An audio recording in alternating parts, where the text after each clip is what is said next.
ሰላም ጤና ይስጥልን። እንዴት አላችሁ የተከበራችሁ አድማጮቻችን? 433 በአራዳ ኤፍኤም 95.1 ቤንጃሚን ሼሽኮ ዛሬ የምንመለከተው ጉዳይ ነው። ወደ ማንቸስተር ዩናይትድ ከመጣ በኋላ እያሳለፈ ያለውን ጊዜ በተመለከተ እንደዚሁም ደግሞ አጠቃላይ ሜዳ ላይ ያለውን እንቅስቃሴ በተመለከተ አንዳንድ ትንታኔዎችን ወደ እናንተ የምናደርስ ይሆናል።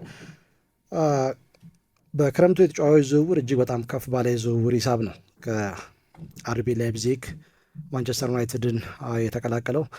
ማንቸስተር ዩናይትድ ለዚህ ተጫዋች ዝውውር እጅግ በጣም ከፍ ያለውን ክፍያ ነው የከፈለው። ምክንያትነት የሚቀርበው የተጫዋቹ አቅም እንዳለ ሆኖ ሪሴል ቫሊዩ ያለው እድሜው ገና 22 ከመሆኑ አንጻር፣ እንደዚሁም ደግሞ ኒውካስል ዩናይትድ አሌክዛንደር ኢዛክን ማጣቱ እንደማይቀር ባወቀ ጊዜ ተተኪውን ለማስፈረም ይህንን ተጫዋች አንደኛው ምርጫው ማድረጉ ይታወቃል።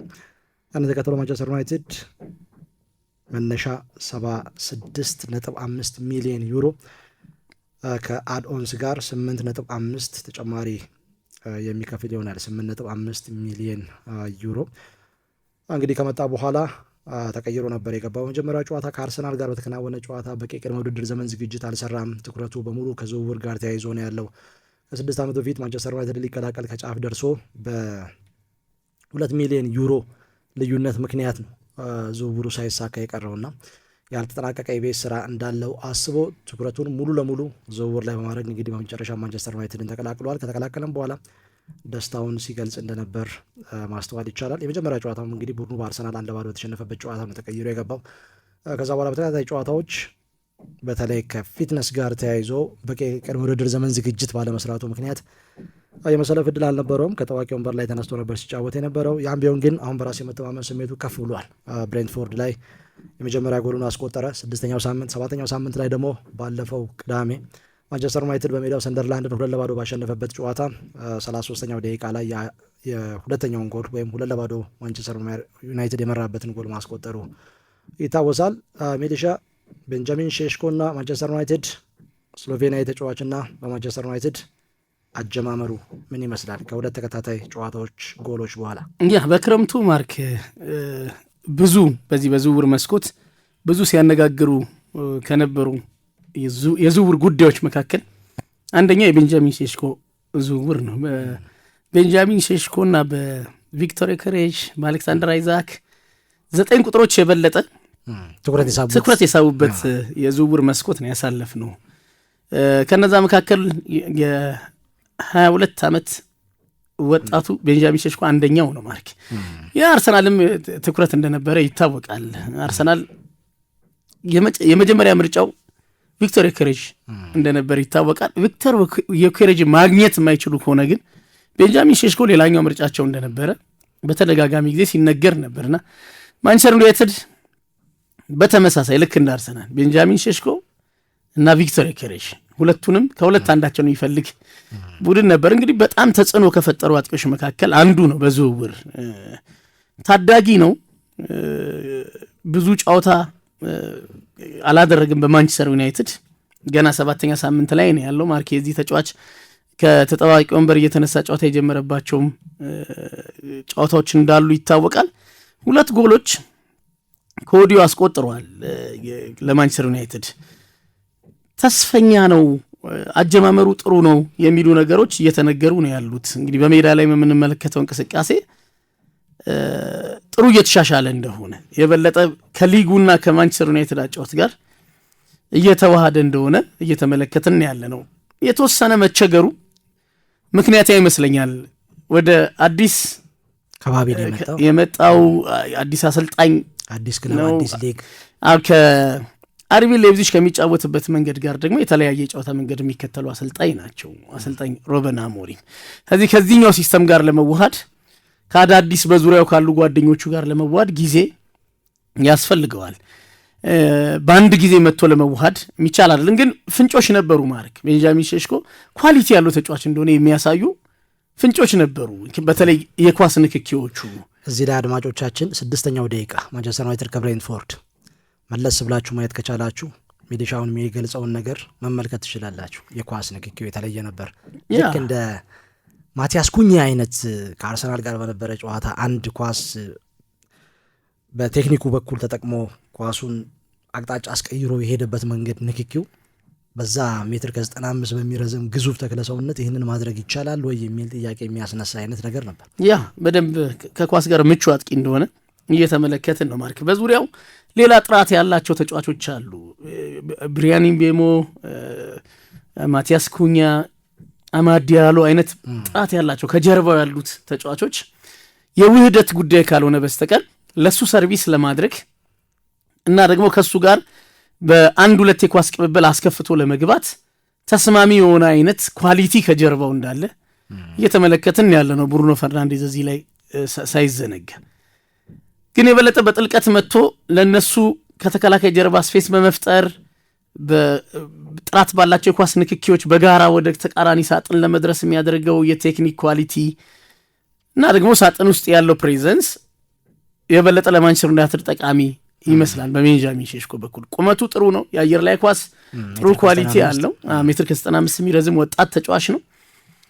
አጀማመሩ በማንቸስተር ዩናይትድ ከሌሎች ወደ ማንቸስተር ዩናይትድ ከመጡ አጥቂዎች የተሻለ ተስፋ ያለው ይመስላል። እንግዲህ ራስመስ ሆይላንድ አሁን ወደ ናፖሊ ሄዶ የናፖሊ ቁልፍ ተጫዋች የሚመስል አይነት አጀማመር ጀምሯል። እንግዲህ ናፖሊ በሳምንቱ መጨረሻ ነጥብ ይዞ በወጣበት ጨዋታ የጨዋታው ማሸነፊያ ጎል ያስቆጠረው ራስመስ ሆይላንድ ነው። ተከታታይ ጨዋታ ጎል እያስቆጠረ ነው። ከኬቪን ዴብሮኔ ጋር በሻምፒየንስ ሊግ ምን አይነት ጥምረት እንደነበራቸው ተመልክተናል። 2 ኳሶች ተቀብሎ ሁለቱንም አስቆጥረዋቸዋል።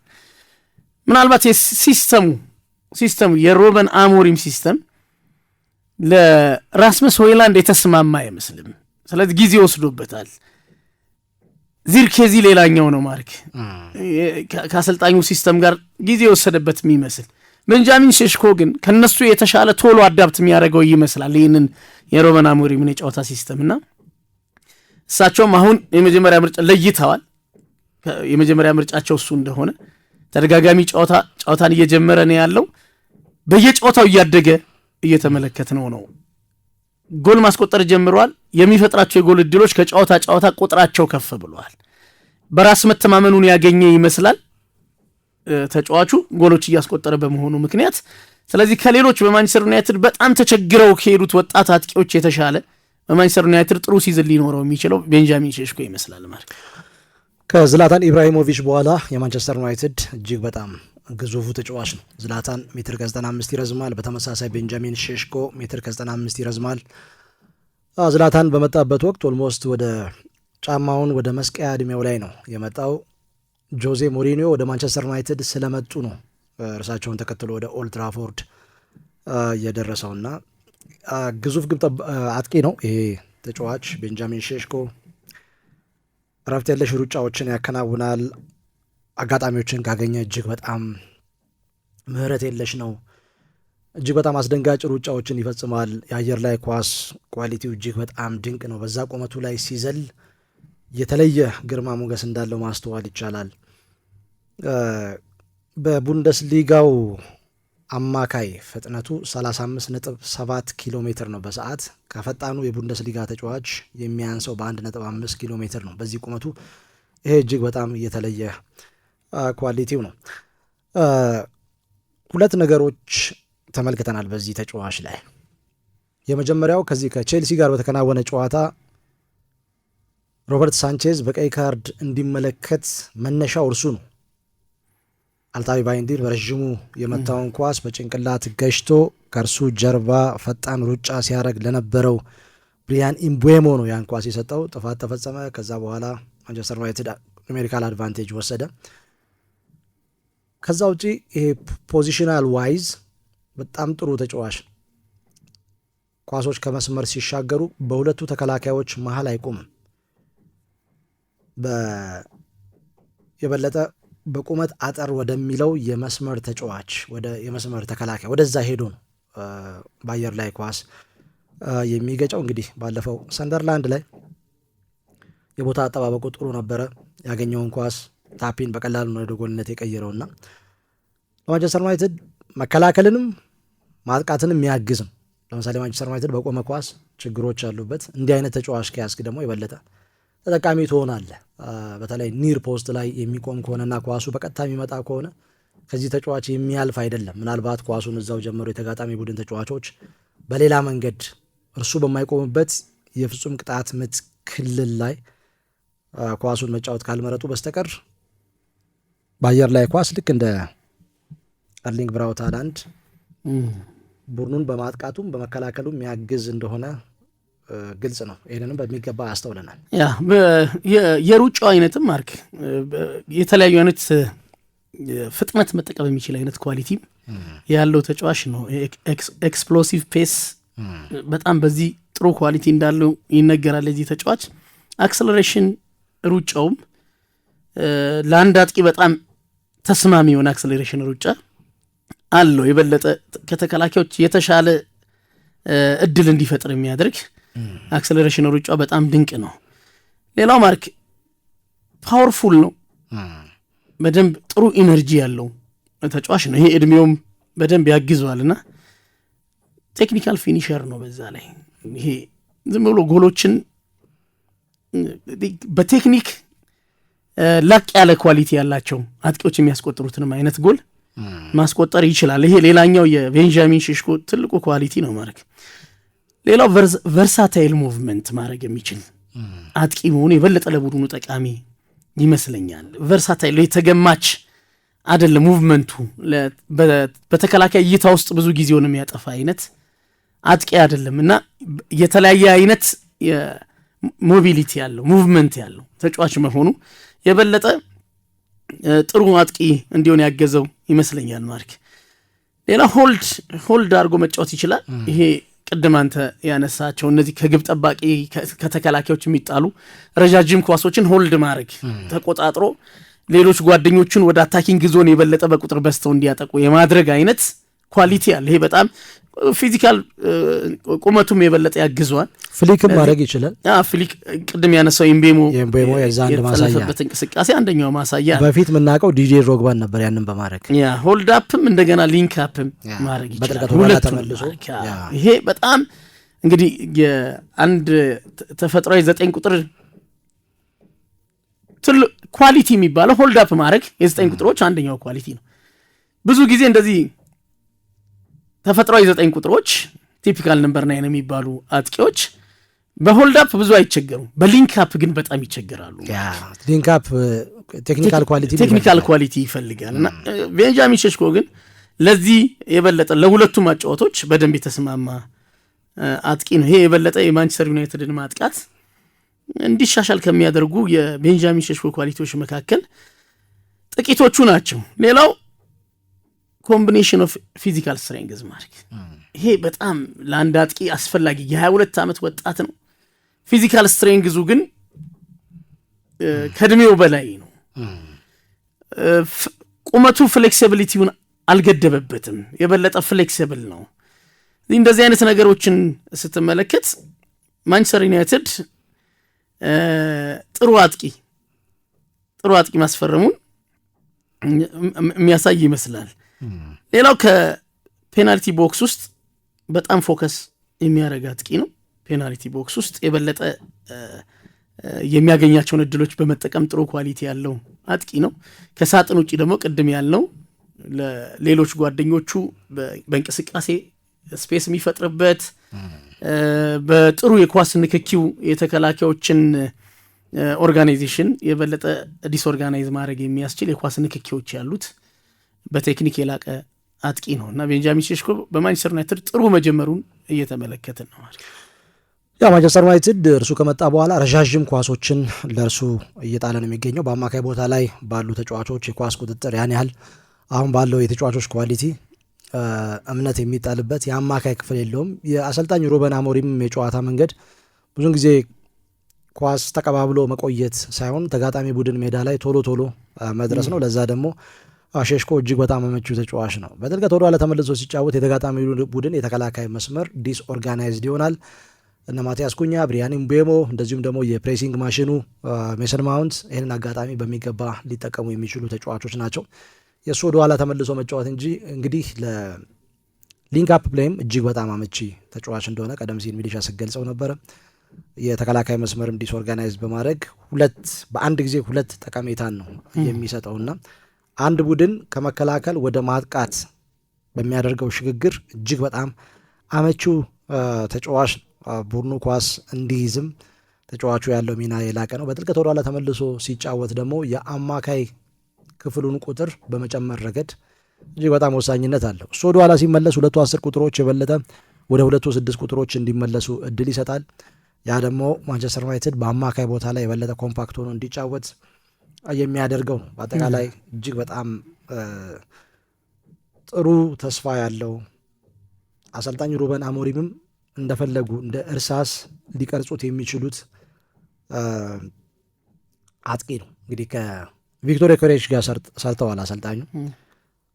ተመሳሳይ ባህሪ ያላቸው ተጫዋቾች ናቸው። እንግዲህ አሁን በዘመናዊ እግር ኳስ የበለጠ ወደኋላ ድሮፕ አድርጎ መጫወት፣ ቲምንም ማገዝ እጅግ በጣም አስፈላጊ ነው። ስለዚህ አሰልጣኙ እንደፈለጉ አድርገው መቅረጽ የሚችሉት ተጫዋች ይመስለኛል። እድሜው ገና 22 ቢሆንም ትልቅ ኃላፊነት ወስዶ መጫወት የሚያስችል አቅም ያለው ተጫዋች እንደሆነ በሚገባ ማስተዋል ይቻላል። 2 ዓመት ነው በአርቢ ላይፕዚግ የነበረው ቆይታ። በ64 ጨዋታዎች 27 ጎሎች እንደዚሁ ማስቆጠር ችሏል።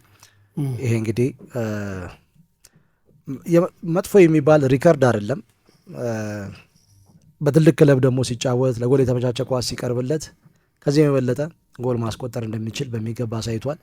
ለአጥቂ የሚያስፈልገው ጎል ነው። ጎል ኮንፊደንስ ይሰጣል። 2 ተከታታይ ጨዋታዎች ላይ ጎል አስቆጥሯል። ቀጣይ በእርግጥ ጨዋታው አንፊልድ ነው፣ ቀላል ቦታ አይደለም። እዛ ጎል የሚያስቆጥር ከሆነ ግን ሌሎች ቡድኖችም ትልቅ መልእክት የሚያደርስ ይመስለኛል። ያ እንግዲህ ከጀርመን የመጣ ተጫዋች ነው ማርክ። ምናልባት ከጀርመን ከመጡ ተጫዋቾች ጥቂቶቹ ሲቸገሩ ከመመልከታችን ውጪ የጀርመን እግር ኳስ ኢንቴንሲቲ ፍጥነት ለእንግሊዝ እግር ኳስ ከሌሎች ሊጎች የቀረበ መሆኑ ከዛ ከሚመጡ ተጫዋቾች ብዙ እንዳይፈተኑ ያገዛቸው ይመስላል። በሰዓት 35 ኪሎ ሜትር ነው የሚወጣው። 35.7 ኪሎ ሜትር ቀደም ሚሊሻ ቅድም ስገልጽ እንደነበረው ፊዚካል ስትሬንግዙ እጅግ በጣም ከፍ ያለ ነው።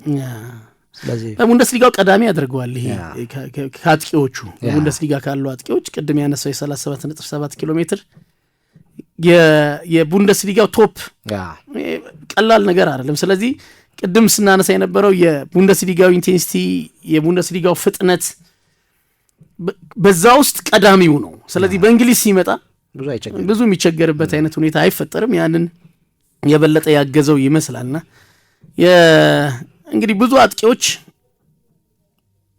ትኩረት ተደርጎባቸው ወደ ትልልቆቹ ክለቦች የተዘዋወሩበት ሲዝን ነው። ቪክቶር ዮኬሬሽ 3 ጎሎችን ማስቆጠር ችሏል በአርሰናል። ቤንጃሚን ሴሽኮ በማንቸስተር ዩናይትድ 2 ጎሎችን አስቆጥሯል። ኒክ ቮልትማደ በኒውካስል በጣም ጥሩ አጀማመር ላይ ጀመረው 3 ጎሎች አስቆጥሯል። ኡጎ ኤኪቲኬ በሊቨርፑል ሌላ ጥሩ አጀማመር የጀመረ ከጀርመን የመጣ ሶስተኛው አጥቂ ነውና ከጀርመን የመጡ አጥቂዎች በእንግሊዝ ፕሪሚየር ሊግ ብዙ እየተፈተኑ አይደለም፣ ጎል እያስቆጠሩ ነው ያሉት። እዚህ ቤንጃሚን ሴሽኮ ከነዚህ መካከል አንደኛው ነው። የበለጠ ከአሰልጣኙ የጨዋታ መንገድ ጋር ሲዋሃድ በዙሪያው ቅድም ያነሳናቸው ከሱ ጀርባ ያሉ ከኳስ ጋር የበለጠ ከፍ ያለ ጥራት ያላቸው ተጫዋቾች ጋር እየተዋሃደ ሲመጣ ከዚህ በላይ ጎሎች እያስቆጠረ የማንቸስተር ዩናይትድ ጠቃሚው 9 ቁጥር ሊሆን እንደሚችል ፍንጮች ተመልክተንበት ከጀርባው እንግዲህ ብሩኖ ፈርናንዴዝ ምንም እንኳን ራቅ ያለ ተጫዋች ቢሆንም በ6 ቁጥር ቦታ ላይ እየተጫወተ ያለ ሁለቱ ተጫዋቾች ማቲያስ ኩኛና አብሪያን ኢምቡዌሞ፣ ሌሎች አማድ ዲያሎ በዚህ ረገድ ያግዘዋል። እነኚህ እንግዲህ በክፍት የጨዋታ እንቅስቃሴ የሚያግዙት ናቸው። ባለፈው በሰንደርላንዱ ጨዋታ ዴጎ ዳሎ ያን ረዥም የእጁን ወራ 35-36 ሜትር ወርውሮ እንግዲህ የተጨረፈውን ኳስ ቤንጃሚን ሼሽኮ ወደ ጎልነት ቀይሯል። እንግዲህ ሜትር ከ95 የሚረዝም ተጫዋች በአየር ላይ ኳስ ፍልሚያ ምን ሊፈጠር እንደሚችል እጅግ በጣም ግልጽ ነው። ዞሮ ዞሮ ለማንቸስተር ዩናይትድ ትልቅ አቅም እንደሚፈጥር ብዙዎች የሚስማሙበት እውነታ ነው ይሄ። ዞሮ ዞሮ እንግዲህ በየጨዋታ መሰለፍ እድል ሲያገኝ፣ ወጥ የሆነ አቋም ሲያሳይ፣ ከጀርባው ካሉ ተጫዋቾች ጋር ሲዋሃድ፣ ለጎል የተመቻቹ ኳሶች የበለጠ በቀረበለት ጊዜ ጎሎችም ባገኘ ጊዜ በራስ የመተማመን ስሜቱ እጅግ በጣም እየዳበረ እንደሚመጣ ግልጽ ነው። እንግዲህ ከወዲሁ በሁለት ተከታታይ ጨዋታዎች ጎል አስቆጥሯል። አጀማመሩ ጥሩ ነው። በቂ ቅድመ ውድድር ዘመን ዝግጅት ሳይሰራ ነበር የቀረበው። አሁን በቋሚነት መሰለፍ ጀምሯል። በመጀመሪያዎቹ 3-4 ጨዋታዎች ከታዋቂ ወንበር ላይ ተነስቶ ሲጫወት የነበረው ተጫዋች እንግዲህ አሁን በቋሚነት መጀመሩ አሰልጣኝ ሩበን አሞሪም በዚህ ተጫዋች ላይ ያላቸውን እምነት በትክክል ያሳየ ነው። እንግዲህ ከራስመስ ሆይሉንድ ያጡት ነገር ነበረ። ሜትር ከ91 ከሚረዝመው ተጫዋች በእርግጥ በውሰት ነው ሄደው። ማንቸስተር ዩናይትድ በሻምፒየንስ ሊግ የሚያሳትፈውን ውጤት በዚህ ውድድር ዘመን የሚያገኝ ከሆነ ወይ ሌላ አጥቂ ሊያስፈርሙ ይችላሉ፣ ካልሆነ ራስመስ ሆይሉንድ ተመልሶ መጥቶ የፉክክር ስሜቱን ከፍ ያደርጋል ተብሎ ይጠበቃል ከቤንጃሚን ሼሽኮ ጋር። ግዙፉ አጥቂ በማንቸስተር ዩናይትድ ምን አይነት ቆይታ ሊኖረው ይችላል በ2025/26 የውድድር ዘመን? ሀሳብ አስተያየት አድርሱን፣ ሰብስክራይብ አድርጉ። የበለጠ ማንሳት ያለብንን ጉዳይ በተመለከተ በኮመንት መስጫ ሳጥን ላይ ልትነግሩን ትችላላችሁ። ሰብስክራይብ ስታደርጉ እንደዚህ አይነት መረጃዎችን በየቀኑ ወደ እናንተ የምናደርስ ነው የሚሆነው። እጅግ አድርገን እናመሰግናለን ስላዳመጣችሁን። መልካም ጊዜ ይሆንላችሁ።